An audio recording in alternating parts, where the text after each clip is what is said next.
নদীমাতৃক বাংলাদেশ, কৃষি প্রধান বাংলাদেশ। বাংলা দেখবো আমি ঘুরে ঘুরে বনিয়ামিন দাদাভাইয়ের মতো, আর আপনাদেরকে দেখাবো।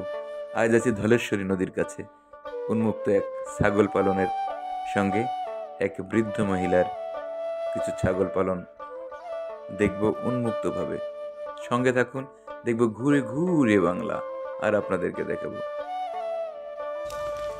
আমি এখন আছি ধলেশ্বরী নদীর তীরে। তো এখানে চলার পথে আমি এক খালা, উনি এখানকার বাসিন্দা।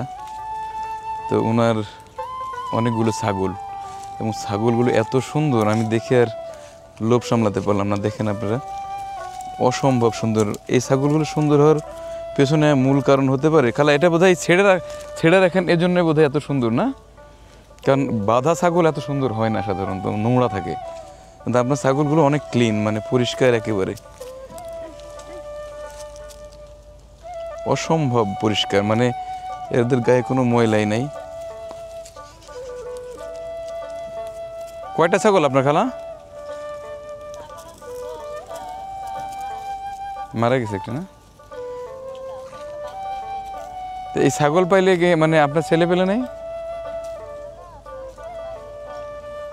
কোথায় থাকে? মানে আপনারটা আপনার ইনকাম করে খেতে হয় না? তো অনেক কষ্ট হয় না? মানে বের হন কয়টায়? সকালে? সকাল 10টায়। একজন মহিলা মানুষ সারাদিন ছাগল নিয়ে রাস্তাঘাটে খাওয়াই, এবং এটা দিয়ে ওনার সংসার চলে আর কি। তো দুপুরে খাবেন কোথায়? 4টে বাজে, না? এরাই জঙ্গলের লতা পাতা ঘাস এগুলো খেয়ে এদের আলাদা কোনো খাবার দিতে হয়?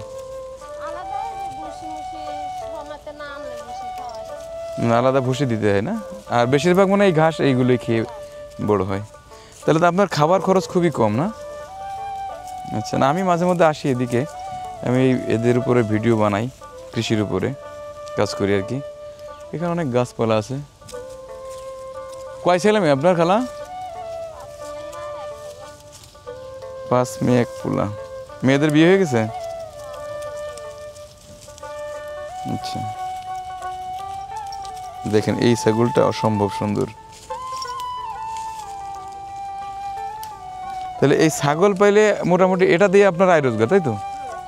ভালো থাকেন, দোয়া করেন। হ্যাঁ, ঠিক আছে। ওনার এই আয়ের উৎস হচ্ছে এই ছাগল পালন, এটা বিক্রি করে উনি চলেন। তো যাই হোক, এটাই হলো গ্রাম বাংলার মানুষের, সাধারণ মানুষের জীবন জীবিকা। অনেক মানুষ আছে এরকম। হ্যাঁ, আরও আছে, না? আচ্ছা, ঠিক আছে, আমি যাচ্ছি, দেখি। ঠিক আছে।